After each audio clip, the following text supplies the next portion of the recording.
So, Rushali, did you know Daler Mehendi recently bought site on the metaverse and calls it Balle Balle Land?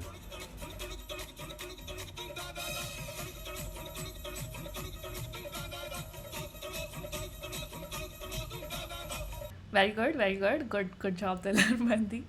Extremely need to decolonize the metaverse as well because why shouldn't there be Balle Balle land? Where has he bought this again? This is what you need to explain to us. How the hell does this Oh, work?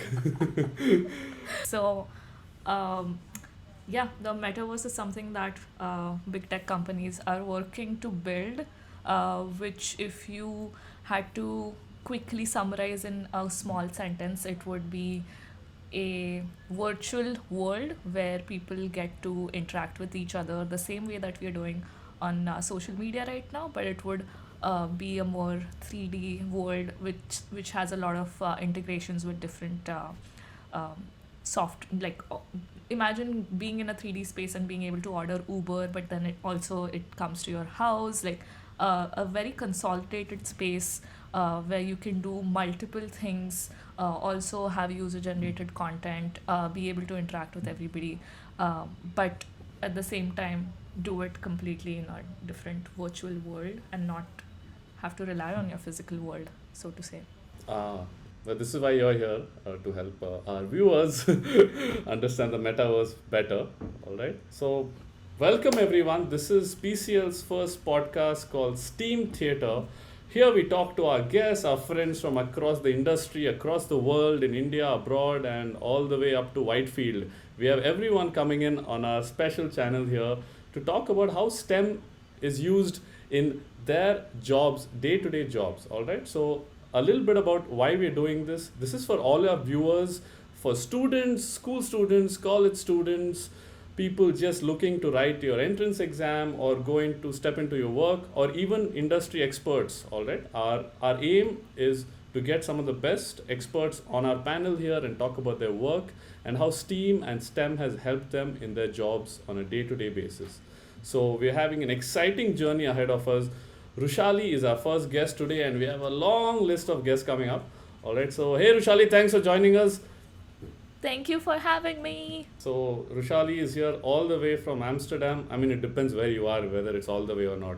You could be in Germany and like, hey, it's only over here, right? So, yeah, the first question, tell us all about yourself. I make things and break things, and I'm mostly a prototyping engineer, and part of my day job is in working at as a creative technologist in the labs team at Media Monks. And Media Monks is a digital production agency, like many others out there, and we test out and try out emerging technologies, like the OpenAI GPT-3 machine learning models, or we try out motion capture and the Xsense suit, and then we try out, what else have we tried out? We spoke about metaverse, so Roblox, things like that. So we try out all of these emerging technologies and see how it can be used in advertising, because a lot of clients are interested in it. Like NFTs came up, and then everyone was like, I want an NFT. I want my car to have an NFT, and I want my clothing brand to have an NFT. So clients out there really are interested and want to sort of indulge with the new and upcoming tech, because vintage is cool, of course, but it really helps to be relevant in today's day and age. To be relevant, there's a lot of unlearning and learning that needs to be done all the time. And what do you think about that, Rushali? If technology and science and STEM and STEAM have reached a Yeah, place where they are evolving so quickly, you are never going to know everything. yeah, So you have to uh, constantly be a student, and yeah, constantly it's a I keep telling this to the people I have mentored in about yeah, creative technology, is knowing exactly what you know and also knowing exactly what you don't know. Because the minute you think you know what you don't know, you're going to be in a very dangerous place. okay. Um, And yeah. and how long do we keep? I mean, do we have to keep learning? Because You know the old Indian adage, 10th kar lo uske baad it's all good. After 12th it'll all be good. Get married, it'll all be fine. So how long do Oh, you think? I mean, if you have to tell people that you got to keep learning, learning, learning, and if you have to put a figure on it or a number, how long do you think you got to keep learning? I find this an amusing question because I don't see one single day where I'm not learning Mm. something, right? Like it's not a thing. It's as simple as breathing. Yeah. So if you're breathing, then you should be learning. It's a mindset, right? It's a learning mindset. It's also like um sort of romanticizing learning rather than putting it as a pressure thing. Like I feel like a lot of times it's like, oh, I have to keep learning, like, and that approach is going to make you feel bogged down about it. So it's more like it's just a thing I have to do. Like, live life like it's just another thing that you have to do. Not and not put those added things like, oh, I want to like do the GRE and that's pressure, and then, oh, I want to do get into a good master's program in like all of that is pressure inducing. Learning doesn't have to be pressure inducing. You can be bad at it. You can fail. I mean, one of the quotes that I remember from back in the day at my time at NYU was fail often, fail fast. And it was completely okay to fail, and rather it was encouraged to fail. So when you take away the shame that comes with failing, when you take away the shame that comes with, oh, I'm not good at this, it becomes, it nobody can stop you then, because like you've just taken away the right for them to shame you. Just to continue on that point, I think a lot of us are in that phase where everyone, like you said, learning different things. So what happens is you don't go into the depth much. So Mm. I don't know like how you look at it, but it's you can look at it both ways. That maybe that helps, maybe doesn't help you spreading out your net farther Yes. wide. But at the same time, you're not really into one thing properly. This is an amazing point because so do you want width of information? Do you want depth of information? Right? Do you want to be a generalist? Do you want to be a specialist? That is the this versus that conversation. And actually, there is a book written on it called Range. I think the author is David Epstein, and the subtitle of the book is Why Generalists Trump in the World of Specialists, or something like that. So he is pro generalist, but of course, like the book talks about both sides, and he was comparing like Tiger Woods and Roger Federer. So Tiger Woods was since 3 years old doing like playing golf only in golf, and Roger Federer was playing very a lot of different sports until 16, and then he picked tennis.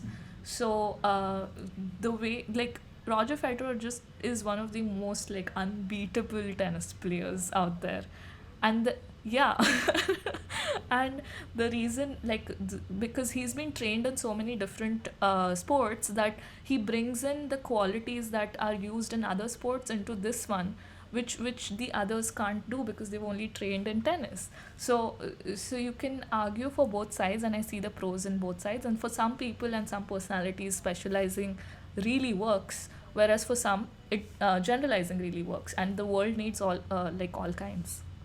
I'm a hardcore generalist. Basically, you add in tech and make it digital. I think in any field, that's the future, right? Yeah, and to add to that part of like NFTs and making money as artists in the digital world, it's going to explode much more because the minute you walk into the metaverse, people are going to want to wear clothes that are of certain kinds. People are going to like writing shaders is going to become really important because in the 3D world, that sort of decides the textures and the like what goes on in the world, and you're not confined to what reality is anymore.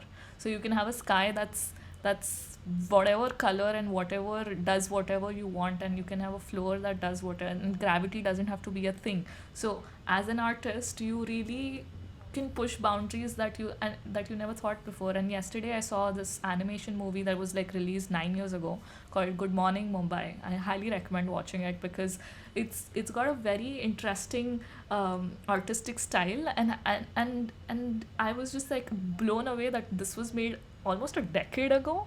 um, and we have really amazing artists in the country, uh, but yeah, we need that sort of like leeways for people to realize that being the best in one field is good, but you can always find another field. Like NFTs is a completely different field than animation if you think about it. But combine the two, and then suddenly you're people and earning a lot of money, right? Now I'll take a hard turn and ask you a question back to your work, where earlier on you talked about OpenAI, NFTs, metaverse. There's a lot of cryptocurrency going on. So what's happening is there's a lot of these buzzwords being thrown around. There's half-baked, articles about them, and some people are trying to get into it, not get into it. What do you think is the best way to, stay up to date and have a legit learning about these current technologies that are evolving so fast? Absolutely. This is a good question because it's relevant for me as well. And what I can tell you all what I do. I'm by no means an expert with blockchain technologies or crypto or NFTs. But the way that I start is by following the people who are doing this. And I think it is a matter of having a set of resources that you expose yourself to. So, for what that would look like for me is I have subscribed to a bunch of tech magazines. I have subscribed to a bunch of emailing lists that are about like new interfaces for musical expression, or like things like about blockchain and NFTs and crypto. And then there's also, I want to plug this because this is a really important resource.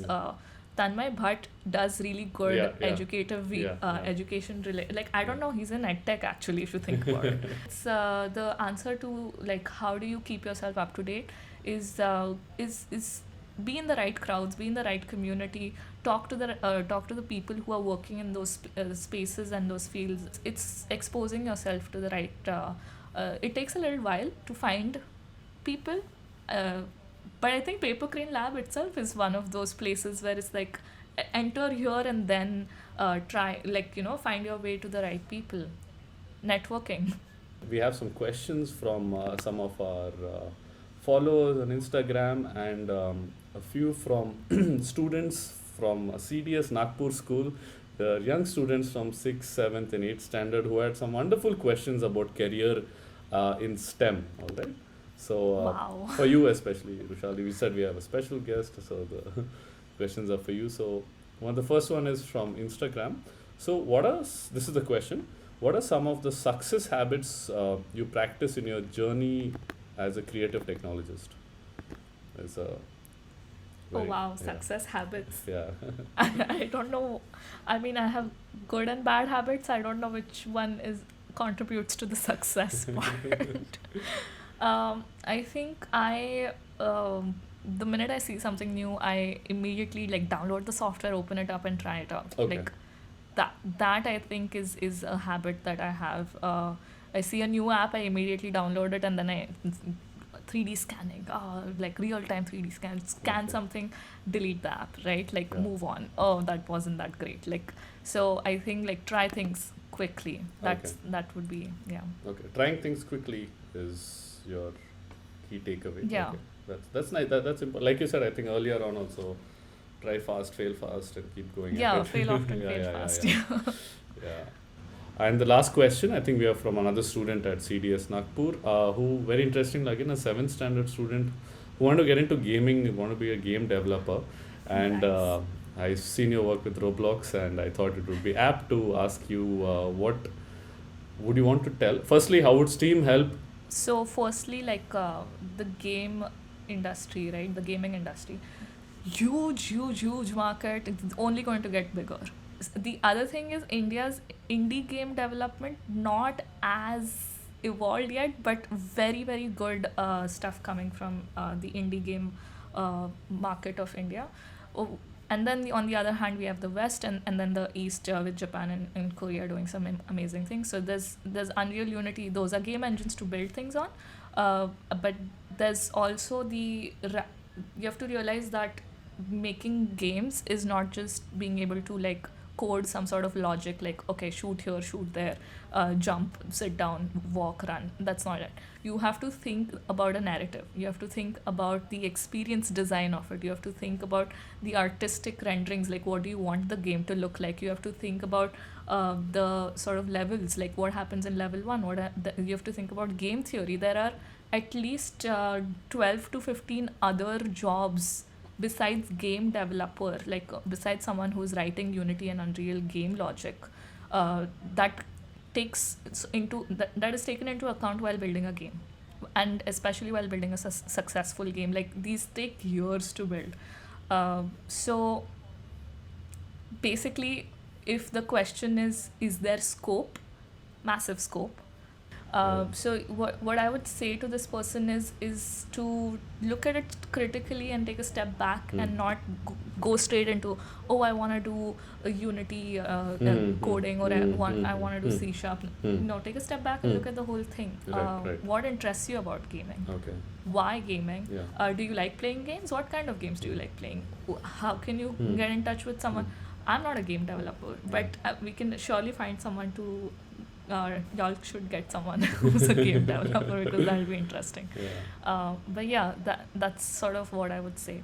Okay. So it's basically covering the whole gamut of Steam, where you need to know a little bit about, like you say, for rendering to game theory. You mentioned game theory also. We put in a bit of all aspects of certain sciences in it. Yeah. So thank you so much, Rushali, for this wonderful interview, and I think we have some great pointers from you, and people can learn a lot. And this is the end of the first podcast for Steam Theatre.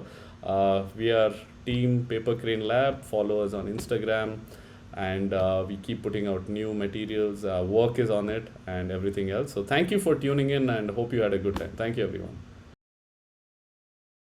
And in the end, we'd like to say our next guest is Siddhant Prasad, who is a dear friend and who has helped me with all the equipment for this podcast also. He will be talking about his journey through Steam at his job and earlier on. So stay tuned for the next episode of Steam Theatre. Thank you and see you next time.